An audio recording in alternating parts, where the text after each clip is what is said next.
আজকে এই MY MY business association Shibpur Bhalukmari এই দোকান থেকে আমি একটা ভিভো টি4 মোবাইল নিছি। তাই এটা একটা আনবক্স করবো, আপনারা সবাই দেখবেন। हाँ भाई हाँ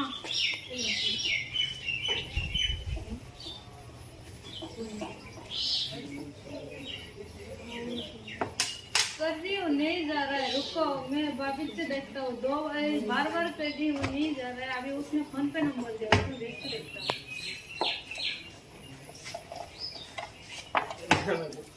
তো মোবাইলটা খুব সুন্দর মোবাইল, আমার খুব পছন্দের মোবাইল। তো এই দেখুন, ব্যাটারির সার্ভিসও ভালো, ক্যামেরার সার্ভিসও ভালো। তো আপনারা যদি কেউ মোবাইল সোবাইল নেন তাহলে এই এমওয়াই এই বিজনেস অ্যাসোসিয়েশন দোকানে যোগাযোগ করবেন। বহুত রেহাই মূল্যত ইনশাল্লাহ মোবাইল পাবেন।